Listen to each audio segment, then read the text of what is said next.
Hello, everyone.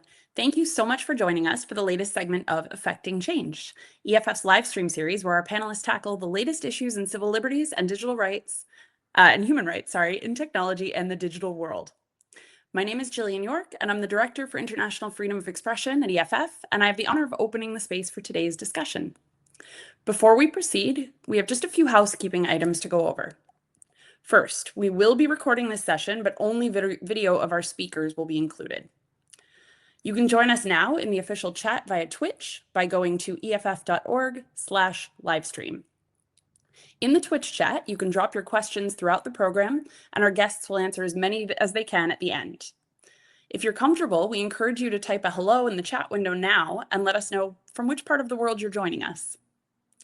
We also have a live caption team online with us today, and you can view those captions at livestream.eff.org. For those of you who aren't familiar with the Electronic Frontier Foundation, EFF is a nonprofit composed of technologists, activists, and attorneys. Since 1990, EFF has been fighting for your right to create, innovate, and make yourself heard by anyone willing to listen without fear of unjust government or corporate surveillance. You are the reason that EFF can take on this important work. If you'd like to help us in the fight to defend your digital freedoms, please consider donating at eff.org/supportchange or picking up some cool EFF gear at shop.eff.org. So, with the housekeeping out of the way, it's my honor to introduce the participants in today's discussion. Elena Castillo Jimenez is a feminist human rights lawyer working at the intersection of human rights, surveillance, and public policy. She's currently the Advocacy and Policy Advisor at Amnesty Tech Security Lab. Elise Auerbach is a member of Amnesty International USA's Country Specialist Program. Her area of expertise is on Iran, and she also leads the Refugee Casework Committee for Amnesty USA. Elise holds a PhD in Near Eastern Languages and Civilizations from the University of Chicago, a BA from the University of Pennsylvania, and she's been a member of Amnesty International since 1987. Paige Collings works as senior speech and privacy activist at EFF, where she focuses on highlighting how state surveillance and corporate restrictions stifle marginalized communities and perpetuate historic injustices and harm. Alongside her work at EFF, Paige is a board member at the European Digital Rights, EDRI, and sits on the Advisory Committee for Litigation Grants at the Digital Freedom Fund. As a reminder, we'll have about 15 minutes for your questions at the end, so if we haven't touched on something that you want to hear about, please just ask. You can submit your questions via the Twitch chat at any time. And finally, we'll also be sharing some resources as we go along so you can learn more about the topic from EFF, Amnesty, and our other allies. So, let's get started. I'd like to start by giving our viewers a sense of how widespread internet shutdowns are. When Egypt shut down most of its networks in 2011, that was the first time that many of people had even learned that this was possible, even though it wasn't the first shutdown. Since that time, researchers at organizations like Access Now have documented hundreds of shutdowns in at least 55 countries. Some are short-lived, others last much longer. Paige, can you kick us off by telling us a little bit about EFF's work on shutdowns and how people around the world are impacted by them? Yes, thank you so much, and welcome everybody for this Affecting Change. So I think just to position ourselves as we begin, what we're talking about when we discuss internet shutdowns is essentially an intentional disruption of internet or electronic communications. In doing so, it renders these services ineffective or unusable or inaccessible. It's quite broad, and there are lots of different categories that will fall under that. Access Now detailed this in a taxonomy of internet shutdowns, where they categorized it from the worst case, which are blanket shutdowns, which are essentially cutting off access altogether, slowing down access to the internet through throttling, or blocking communication platforms like messaging apps. There are lots of different types that get implemented and for different purposes too. Gillian mentioned there a few circumstances upon which we've been documenting internet shutdowns over the years. We see this happening in times of warfare, in times of conflict, and as a group today, we'll be discussing that in a little bit more detail. But we also see it for circumstances of around elections and cheating on exams. And so we see countries like India and Kenya have imposed internet shutdowns or blocks on certain services online to prevent cheating for young people when they're taking exams in schools. And so it's a big category. There are various categorizations, and essentially what's sought to achieve here is that people shouldn't find information or share information with one another. And so what we're seeing is a restriction on accessing information, crucial information that can be indeed finding answers to an exam, or how to stay alive during a circumstance of conflict. In terms of Iran, and that's probably why many of you are here today, we've seen over the last few months that almost the entire population have been deprived of internet access. For earlier this year, it was for 3 weeks, almost 90 million people deprived of any internet access. And so what we're seeing here is that this is a fundamental attack on human rights. When people are disconnected from the internet and from telecommunication services, it really impacts all facets of life, from work to education, and indeed in this way, to stay alive. These are essential mechanisms to restrict free speech, prevent community organizing, circumvent any attempts to organize protests, and fundamentally block journalism. If you can't document and get information out of a country or a certain geographical area, then it's very difficult to hold people accountable for that. And so at EFF, we've been working on this for many years. Most recently, we've been looking at how internet shutdowns have been affected in Gaza, how there we've had a physical attack, or well, an attack on the physical infrastructure of telecommunication services, as well as an attack on the actual communication service itself, through disruptions, through denials of services, through blockades of fuels. And so this is a really broad circumstance. There are lots of organizations working on this. Today you'll hear from us at EFF and colleagues at Amnesty. We also have colleagues at organizations like Access Now, Hamlet, who recently launched a campaign to reconnect Gaza. And essentially all of these initiatives align around one idea, which is urging governments to restore internet connection to ensure that it's not a battle in any internal or external conflict. Thank you, Paige. That's really helpful background. Elise, I want to turn to you to give us more of the broader picture of what's been happening in Iran. So we know the shutdown isn't the first of its kind, although I think it is the longest so far. Correct me if I'm wrong. What do things look like in Iran otherwise? How does the government control media and the internet? And how does this latest shutdown fit into that broader pattern? Yes, thank you. Well, I mean, the government of Iran has been engaged in a long-term project, a multi-pronged project, to both restrict the information that citizens of Iran can access, and also to police and restrict the information that Iranians can share both with each other and with the outside world. So this, as you said, this internet shutdown has actually been the longest. It's been over 1,000 hours now. It's the most recent iteration of the shutdown actually started right after, hostilities between Israel and the United States and Iran. There was actually an earlier shutdown in January, which allowed the Iranian authorities to massacre thousands of people in the streets mostly during the course of a couple of days in January 8th and 9th, and we'll probably never know the number of people who were massacred in the streets. But there was also an internet shutdown in June of 2025. There was an internet shutdown during protests in 2019. So internet shutdowns are not a new thing with the Iranian government.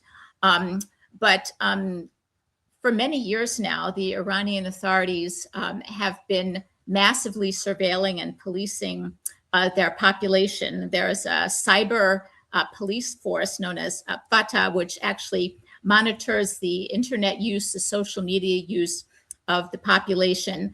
And in addition, the Iranian authorities have been trying to require people to use a national information network, which is basically a government-controlled network that is separate from the World Wide Web, so that it could only allow people to have access to certain government-approved information. And the government has actually used people's internet communications, their communications on social media platforms such as Instagram and Telegram and so forth, to charge them with severe national security offenses if they, for instance, criticize the government. And also, more recently, they've really cracked down on people who have tried to circumvent the internet shutdowns by, for instance, using or selling or distributing Starlink equipment. And also people have been arrested for selling VPN, virtual public network technology. So they've really been cracking down on people who have been trying to circumvent the internet shutdowns. And also they've been characterizing communications on the internet. They've characterized attempts to distribute Starlink and other technology as part of a plot to undermine national security, to collaborate with hostile states such as Israel and the United States, to engage in espionage. And a number of people, a very large number of people have been arrested, and people have been executed as well. In the last few months, people have been executed if they've been accused of obtaining payment in cyber currency, for instance, allegedly sharing information with enemy media outlets such as Iran International, or even just taking pictures of, for instance, damage from bombs in their community and sharing those pictures on their social media networks. Thank you. That's just a horrible and also such a great overview of what's happening right now and giving us that picture. I really appreciate it. Elena, can you tell us what do you think the government is hoping to accomplish with this particular shutdown? How does that play out? Yeah, thank you, Jillian, and thank you, Paige and Elise, for offering such a comprehensive overview as well, and for the opportunity to touch on this topic. I think when we look at what's going on in Iran and the current internet shutdown, what we can see patterns. I mean, as Elise was mentioning, there's especially 3 key moments in the last few years where we have seen internet shutdown significantly taking space in Iran. 2019 with the protests that happened then, in 2022 with the Women Life protests as well, and currently, as Elise mentioned, in December, this massive protest started to take place in Iran, especially in Tehran, and continued through January.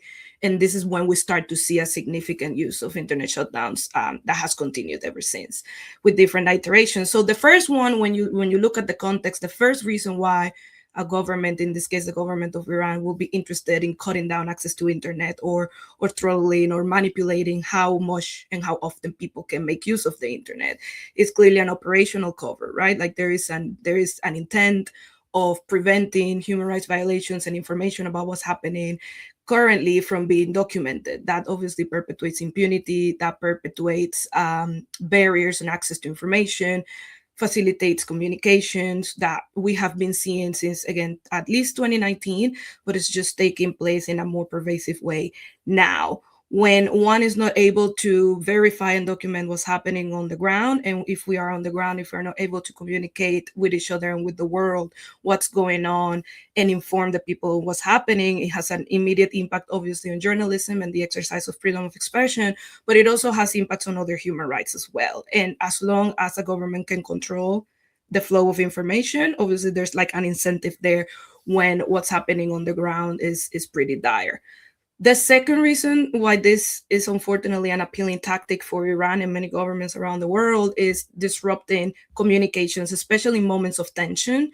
In Iran now, we're seeing it trying to blockade efforts to coordinate protests and to coordinate the exercise of freedom of peaceful assembly and other legitimate exercises of human rights.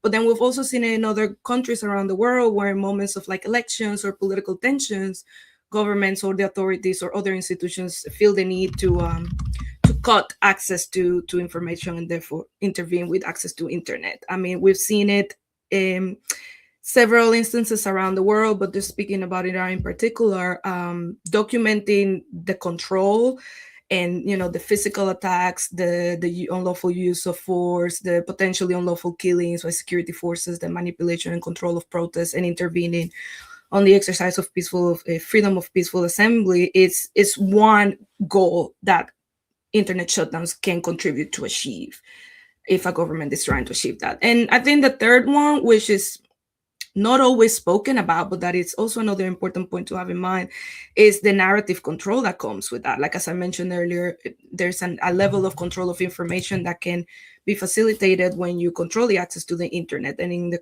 context of Iran, that has its own domestic intranet as well, and that has invested significant resources and time into developing an infrastructure that will allow it to control what is said and what isn't said and how and to whom. I think that there is definitely an interest there in controlling the narrative. And obviously with all the intersecting impacts that this have, right? Like in general, internet shutdowns have incredible impacts, not only in the immediate rights that I mentioned, which are like the most obvious when you look at the conditions of where it is happening, but it also has economic impacts. It also has gendered impacts, right? Like who are the most impacted when you're not able to access the internet? It's typically the most marginalized individuals and the most targeted individuals. So these are the several reasons why we believe, a government like Iran will be interested in conducting one of the longest internet shutdowns we've seen in the country.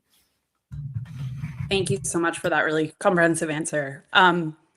So I want to ask, and I'm kind of going to throw this to all of the panelists, despite all of this and despite all of the very real risks, despite the shutdown, we're still seeing some Iranians able to get online. What do we know about some of the ways that people on the ground are finding to get around the blackout and still access the internet?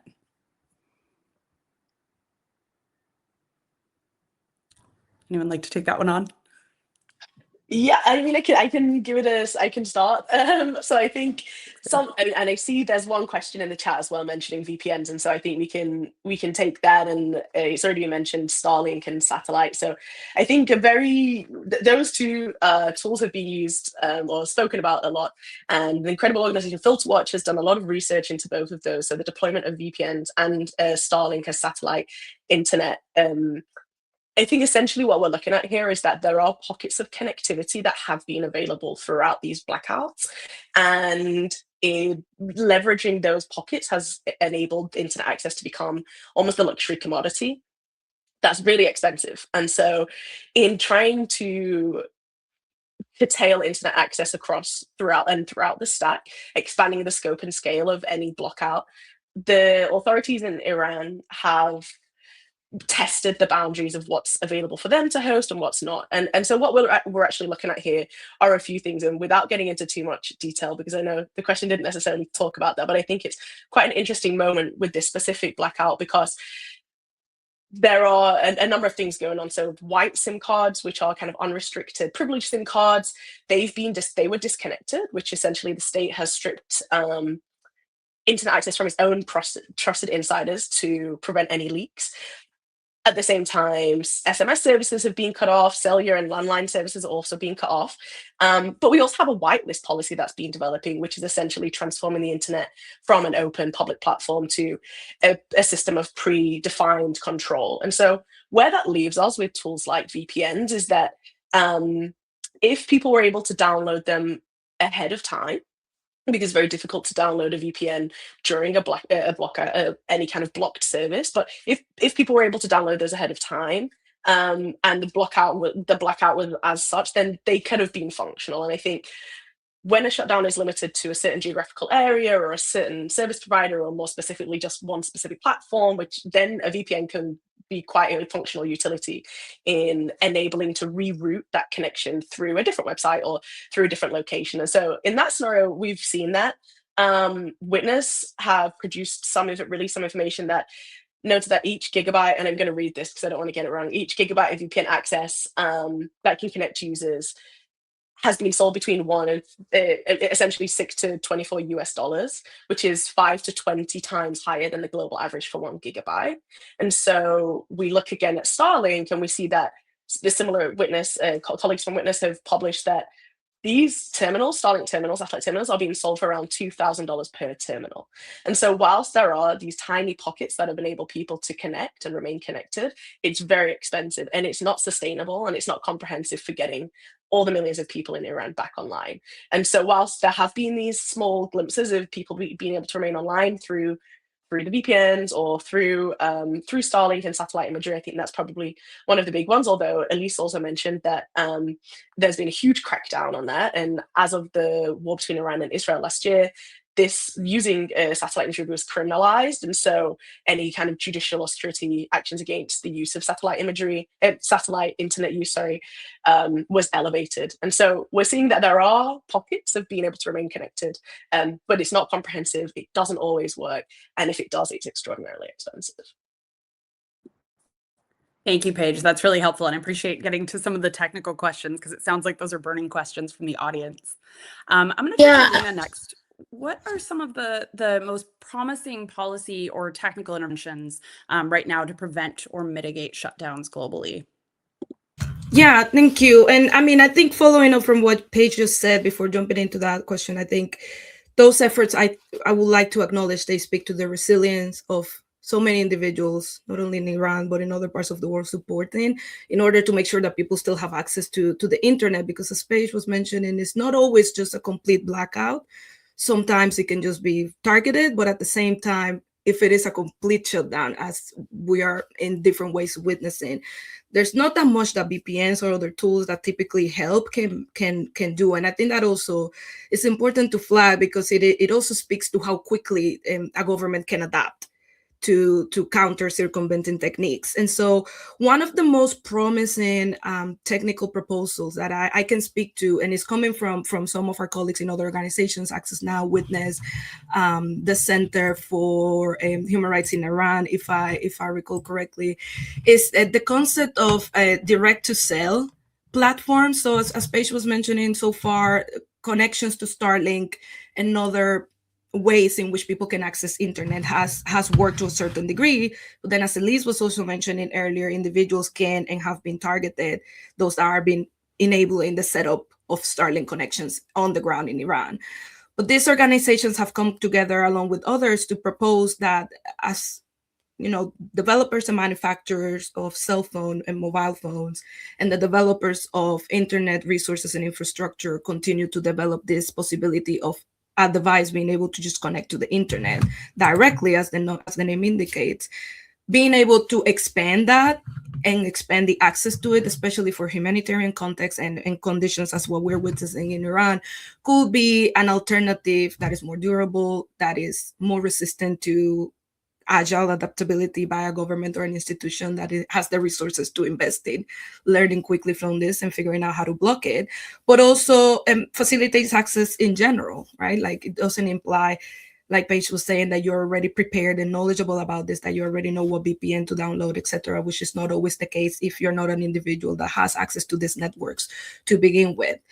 And then on the policy level, I wanted to flag, the foundation already exists. When you look at the international law and international human rights law in particular, already it has been recognized that internet shutdowns violate human rights, point blank, period. And that is not a tool to be used by government. It is using it is a violation of their obligations under international human rights law. And we can argue about the treaties and the sources of the obligations, but in general, when it comes to Iran being a member of the international community, of course, this is also applicable for them as a government. I think the gap, as we're seeing it, is in enforcement. Organizations like Amnesty and others have already called for comprehensive international justice approaches, have already elevated, EFF, Access Now, and others in partnership with, local organizations and allies on different around the world.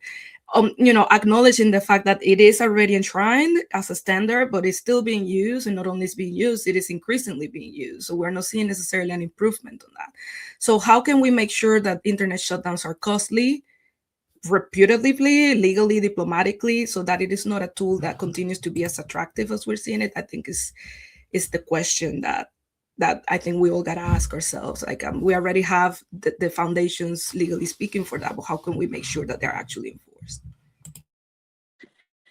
Thank you. No, that's so important. And I actually want to ask a follow-up to that. In light of all of that, and you don't have to, it doesn't have to go directly to you, Alina, anyone can jump in on this one, but what do you think explains then the global rise in shutdowns over the past 15 or so years? Because it does sort of feel like it also coincides with the advocacy against shutdowns. I could just give a quick overview, and please, Paige and Elise, if you have thoughts, come in. I think it also coincides with the rise of individuals having more and more access to the internet and using it to coordinate themselves and share information, and just the evolvement of this new concept that is not new to us anymore, but at the time of like, how do we guarantee and enjoy human rights in the digital space? Because we're not only talking about physical spaces. So I think that as governments have realized that that potential is there, for as much as there's potential for quote unquote development, as it has been called oftentimes, especially in UN fora, of like the realizing access to internet as an indicator of development, at the same time, as well, the more people are online, then the harder it is for us to track. And we see this in other issues that we all grapple with in the digital rights world, right? But I think that is one indicator for me of like, oh, this might be one of many reasons why we are seeing a rise as well. And obviously, when you pair that with the rise of authoritarianism trends around the world for the last few years, I mean, I think it speaks to the merge of tactics when it comes to transnational repression, digital authoritarianism, and access to internet as well.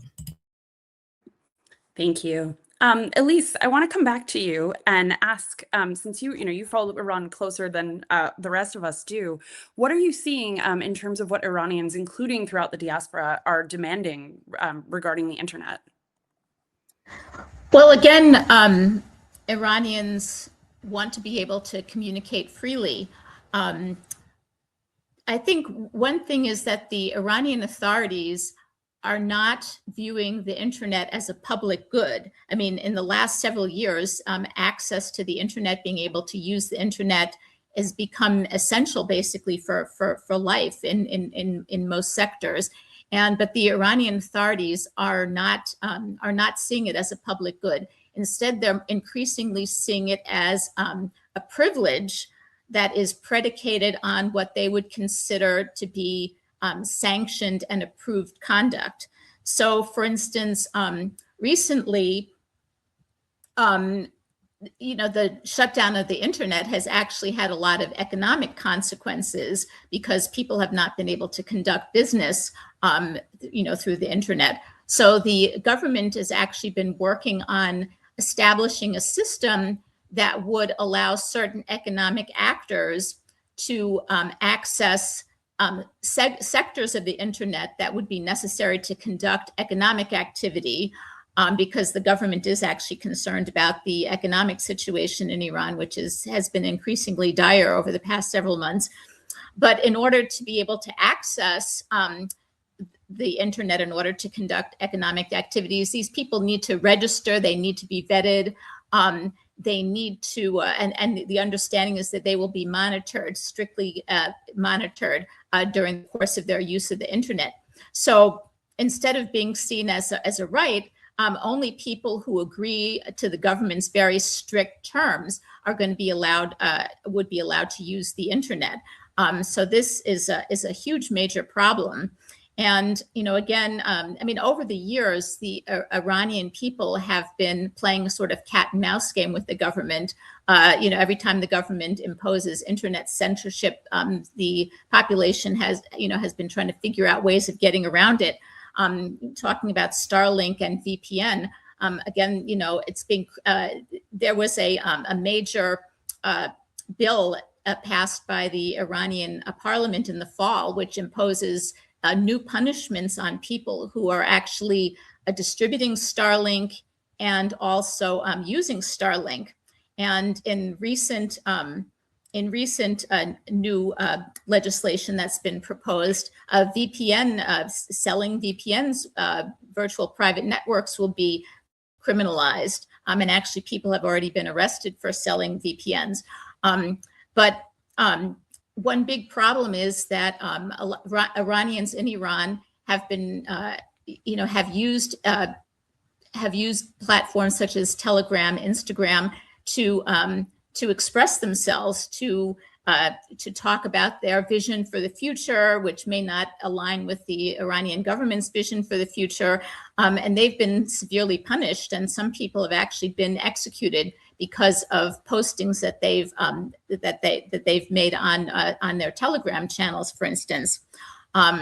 Iranians around the world have had a great deal of trouble communicating with their loved ones. Again, during the massive human rights violations that occurred in early January, we were only able to get kind of like pinpoints of information when people, for instance, would be able to send out images of themselves trying to find loved ones in massive morgues, where people were sort of walking through piles of body bags. So you only were able to get little points of information about what was really happening, because the government obviously did not want the world to know about the scale of their human rights violations. Thank you. Thank you for that. Okay, I think next, I'm just monitoring the audience questions. I'm seeing we've got a lot of technical ones coming in. That's fantastic. We'll try to get to those soon. I do have a couple more, and I'd like to broaden this out just a little bit beyond Iran towards internet shutdowns globally. I know we've talked about it a little bit, but Paige, do you feel like, are you seeing internet shutdowns becoming a normalized tool of governance rather than an exceptional measure? Yeah, sadly, that's like exactly the case. And so I think Alina mentioned earlier that the internet is essentially the modern public public sphere. So much happens online now, and with the greater use of the internet means that there's a greater potential for governments and authorities to curtail information and access to communities by denying this access. And so I think what we're seeing is an expansion of scale and scope over the last 20 years of how those who have access to cutting this off or to reducing access of specific platforms, services, and indeed internet access throughout the stack are utilizing that. And to become something Alina mentioned, I think what's also fascinating is how this is also pushing the parameters on the application of international human rights regulations and mechanisms and legislation on regional provisions that protect rights both online and offline, because what we're seeing is that all of this is absolutely contrary to many of the international human rights standards that most of these countries have signed up to, or the companies that are providing services adhere to, and yet that doesn't happen. And so I think what we're in this moment where we're seeing how the internet can be used to disrupt democracies as well as destabilize dictatorships. I mean, we saw many years ago how Facebook was able to engage in political exploitation with Cambridge Analytica, how Russian hackers have previously targeted US voter rolls. We're looking now at the current shutdowns in Iran, and I mentioned earlier how shutdowns have been leveraged to great success if you're the Israeli government on Gaza. As Alina mentioned, we can call this digital authoritarianism. I think that's probably the best answer to your question of, are we seeing this normalized? Absolutely. And it can fall under this theory, which is essentially ways that governments can control their citizens through technology by kind of inverting this idea that the internet is an engine or a facility for human liberation and connection, and instead are doing the opposite. And Freedom House and Organization called Freedom House have done some brilliant research into the idea of digital authoritarianism. So if you're interested, we can connect to that. But essentially what we're looking at here is controlling the access to information, both within countries and how we can share that out. And even looking at conversations about VPN access, Starlink, we've spoken about it a lot, but even when these are being provided by people, it's at great personal cost. It's not easy, physically it's not easy, and then on a broader level, it's not easy. It comes with such great implications for both personal and community safety. And yet people are still doing that. I think to broaden that out slightly as well, what we're seeing is just this normalization of surveillance and censorship, which I know both at EFF and Amnesty we work on all the time. It's a fundamental part of our work and our advocacy, which is to permeate through this. I think what we're seeing a lot is this broader curtailing of free speech through crackdowns on information that's being shared. And since the escalation of the conflict between the US and Israel, Iran, we've seen this also kind of spill out in related attacks across the Gulf, with several governments kind of intensifying and proliferating efforts to silence dissent and, most importantly, restrict the flow of information internally and with the outside world. And by that I mean outside the geography or the jurisdiction that these restrictions are happening within. We saw very recently news that an award-winning journalist and television host, Ahmed Shihab al-Din, was arrested in Kuwait earlier in March and charged with spreading false information, I think harming national security, and misusing his phone number for sharing footage of a US airstrike into his Substack. And so we're seeing this retaliatory framework upon which censorship and surveillance is leveraged by those law enforcement and government agencies. And war and conflict just makes it so much easier for these agents to justify the intense crackdown on speech and information sharing. And so I think as conflicts will continue to, and I think most importantly, what's crucial to mention here is that this is not new. We have seen forever law enforcement and government agencies restrict populations to for whatever purpose that they intend to, but now they have a vastly expanded capacity to do so through shutting down the internet in whichever way that happens.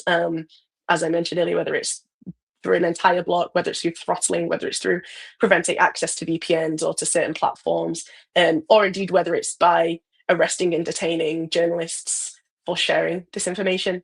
And in wartime, that's just greatly amplified because public interest is expanded. People need to find out how to stay alive, never mind what's going on in their communities. And so, yes, there's a normalization, but it's part of this broader, I think, a broader idea of how both democracies and authoritarian regimes are currently functioning. Thank you. I want to come to a question. This kind of gets to a question that's been coming up a lot in the audience. What are some of the things that people can do to prepare for internet shutdowns, but maybe also a little bit more broadly for government crackdowns of other kinds? And I think we'll throw some resources out here too. Alina, do you want to kick that one off, and other folks can add to it as well? Yeah, sure. I think first of all, I know that the loom or the threat of internet shutdowns is becoming very real, especially for people that maybe never expected it to experience it in other jurisdictions. So I want to start by what should be done beforehand. Like, we need to stay active just on the policy and advocacy side, and then we can touch on the technical sides. First of all, we need to continue to advocate for internet connectivity, and we need to make sure that it is not normalized as if it is a thing that is given to us and could not be taken away, not just in jurisdictions like Iran, but also in other parts of the world. So I think I wanted to start by that, because I feel like a lot of people that I speak to that are not in our world constantly believe that it is a given and that it cannot be intervened with. So advocating not just with governments, but also with internet service providers, companies that are part of this.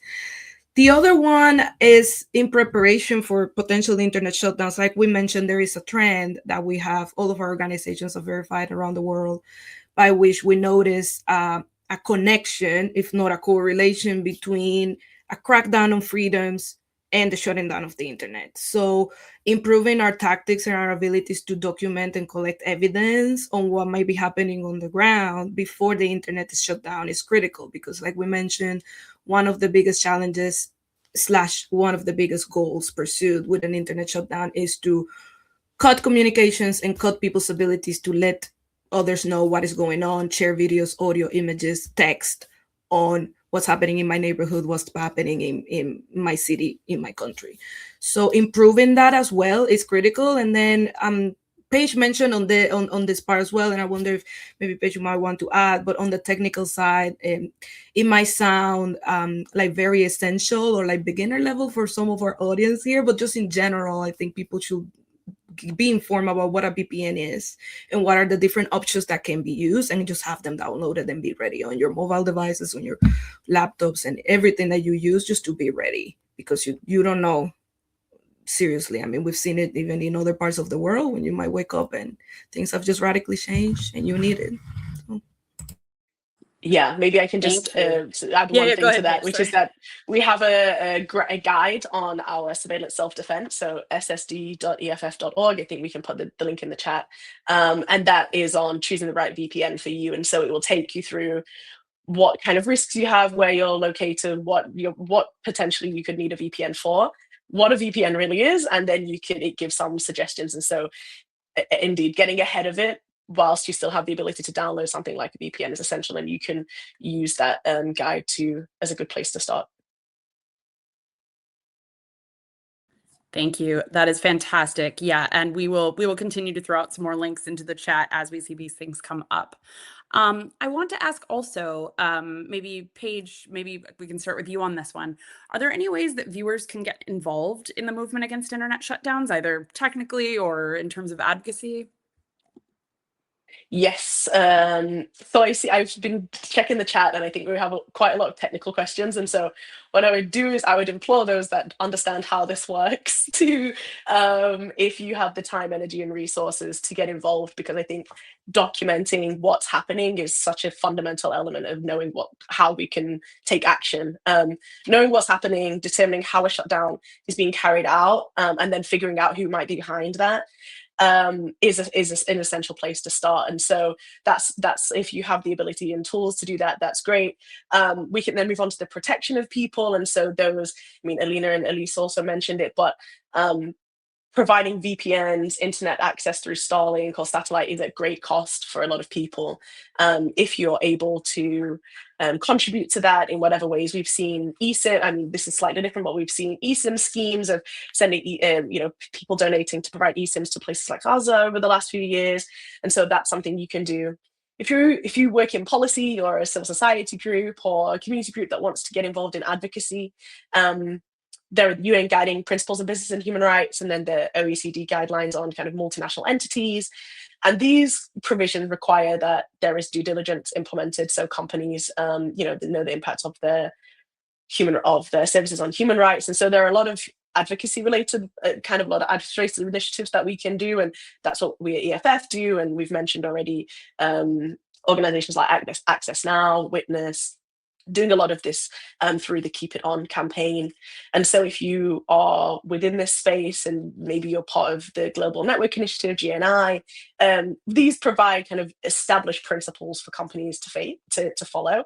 I think that can be really helpful as well, because I think one thing that we've maybe not touched upon right now is why are services complying with these shutdown requests? And beyond the idea of the actual towers being bombed, which we are seeing also, there are just requests to stop services or abilities to stop services.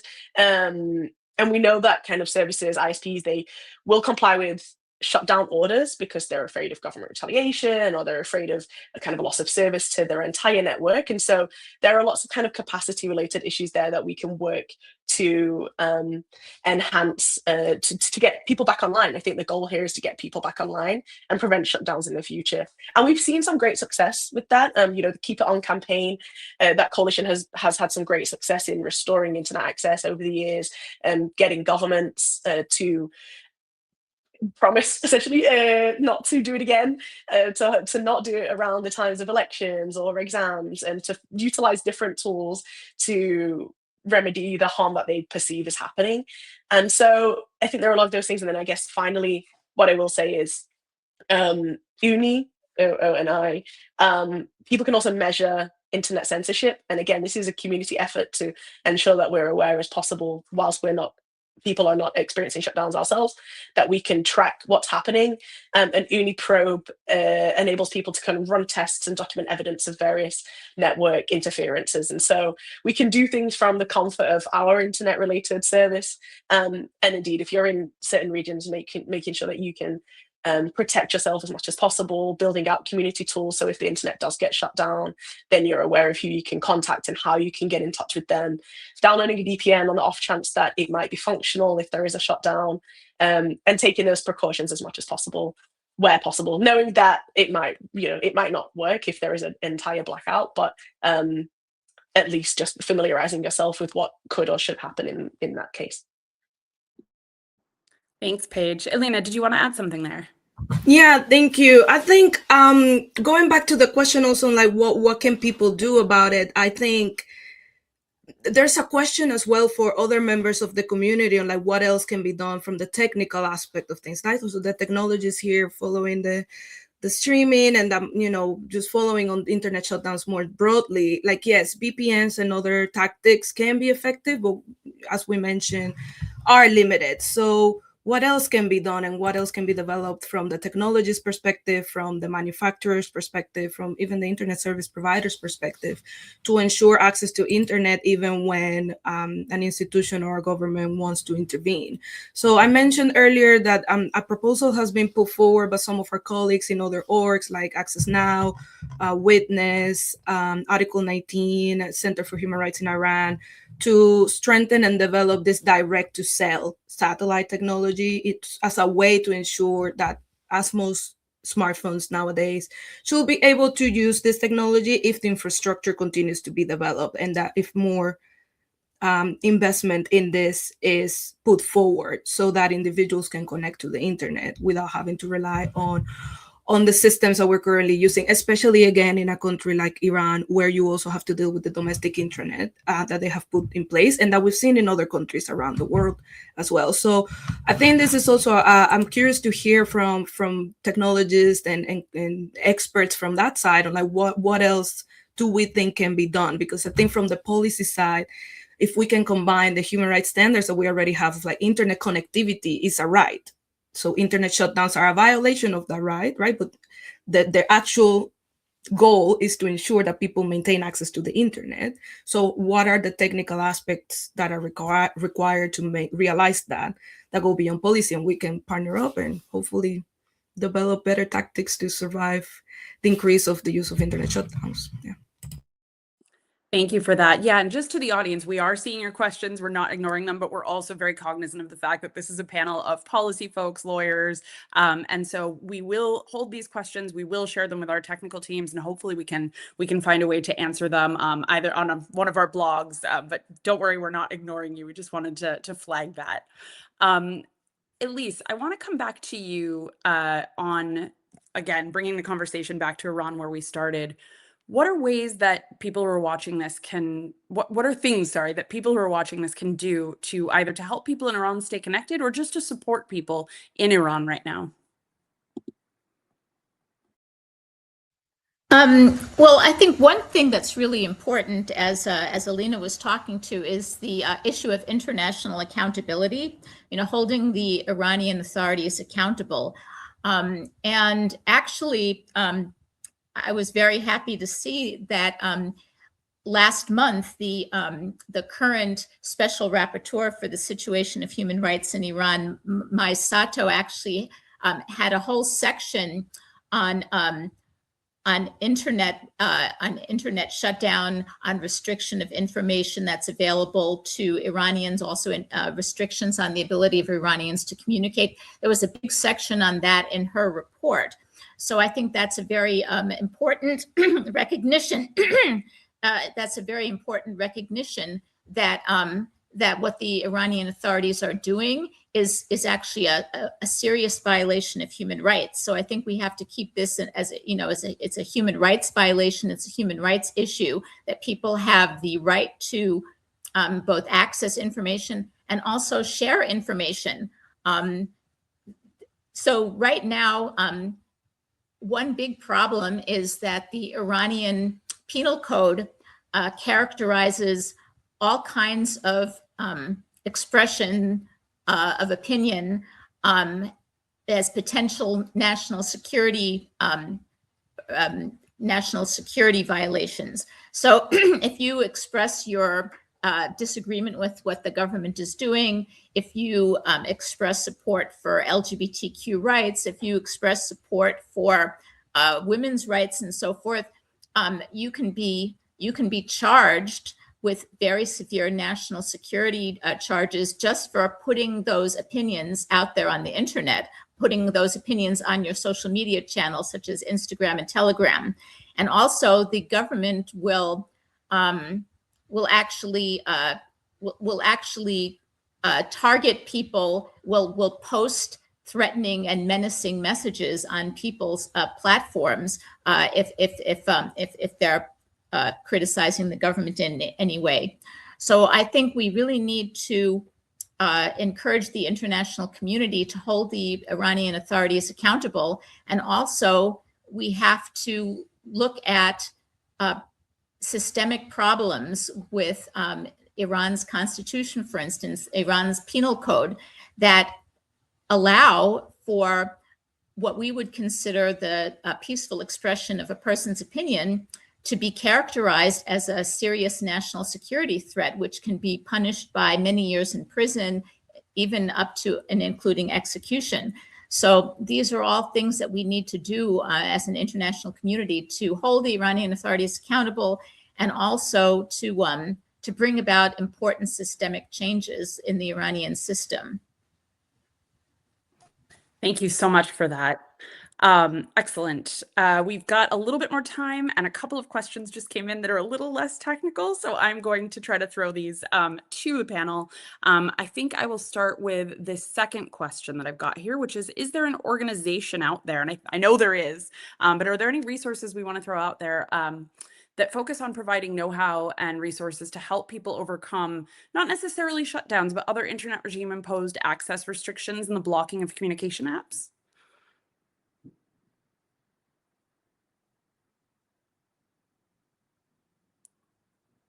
Yeah, I can just jump in and say I think Sure. many of our organizations and the organizations that we've mentioned, so Access Now have been leading with a lot of work on internet shutdowns. I think we've shared a few links in the chat today from filter organizations that are doing some fantastic work on internet shutdowns and blockages, like Filter Watch. Witness have some guides on what people can do. Amnesty Tech and Amnesty have developed. So I think, unfortunately, that it's not consolidated in one place, but it is around. I think what we can do as a group, we can think about how we can share this in an effective way after this this discussion, and we'd be happy to share it out so it's a little bit easier for a consolidated list of resources. But a lot of the time it's circumstantial, and I think that's the thing with something like a shutdown, is that it's contingent on a certain geography or a resource. I mean, the idea that within that question, I think, could be something like age verification mandates. And if you're a young person trying to access a certain website, and if you're somebody based in Iran trying to access the internet after a full shutdown and all the services are blocked. And so I think we can try and get to that. But I think if you go to each of the websites that we've mentioned today, I'm sorry it's a bit laborious as an answer, but there should be some information there. I don't know if Alina or Elise have further elucidations on that. Yeah, I will maybe just add, there are many organizations, as you mentioned, Paige, with different resources, but also in general, I think it helps to think about internet shutdowns specifically, because there are many ways to control what circulates on the internet, but specifically on internet shutdowns, which is what we're talking about today. It's helpful to think about it as a tool that has definitely a connection with authoritarian practices, but it's not exclusive of what people might consider as a quote unquote regime or authoritative government. Like many other countries around the world across the political spectrum have made use of this tool in some shape or form, whether it is reducing how much internet and how much you can actually use, or throttling a complete blackdown or a shutdown. It can be geographically limited. It doesn't have to be the entire country. It can be focused on what websites you have access to. So I think it helps when you think about it like that to identify it. This is just an indicator of an authoritarian practice, a violation of human rights. And in this context, what can we do about it? And connecting to what Elise mentioned earlier as well, so what can we do to resist it? I think listening and collaborating with the people that have been impacted by it is really critical. So obviously in this case, listening to and partnering up with Iranians is critical, but also in general, if we're talking about developing global tools to resist this trend, it will be imperative to work with those that have been most severely impacted by it.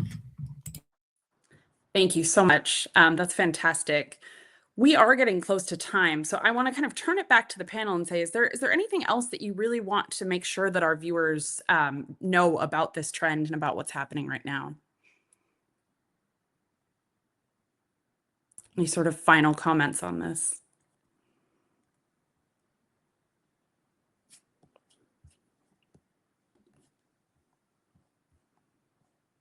I think maybe just that if you're in a region or an area where you are experiencing shutdowns, that there are, just to jump on what Alina just mentioned, there are organizations and people that are available to try and help and assist. And we acknowledge that in those perilous moments, it's not very easy to, it may be impossible to communicate, but we are here to take advice and guidance and work rather than from our way to the other reverse. We're here to always think about how we can better help and assist as organizations working for a better tech future. And so we want this to be continual conversations about how we can do better to support and how we can better assist people who are in regions that are being impacted by this.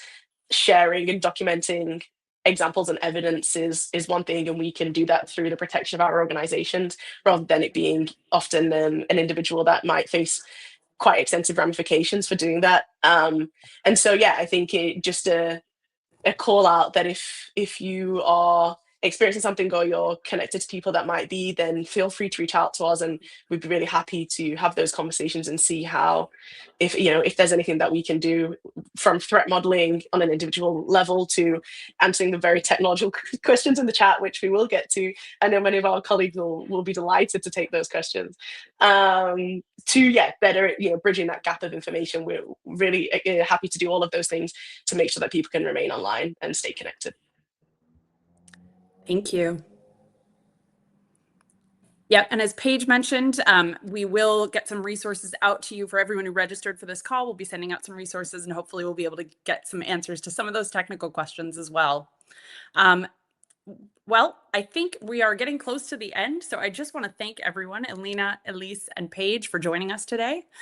Thank you for everyone who contributed to the discussion in the chat, all of the great questions, including the ones that we will answer in the future, and to everyone who's watching around the world. I think we're all very lucky to have internet connectivity.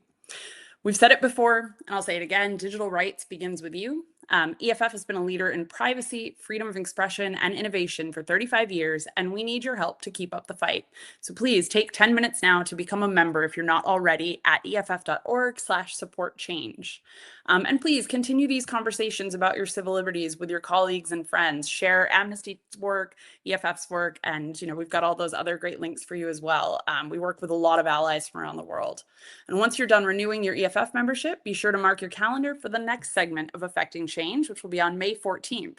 We'll be talking with Cory Doctorow about his latest book, Shittification, one of the best words of the last year, diving into how the internet sucks and, while you didn't do it, how you can make it better. Thanks for joining us, and we'll see you next time.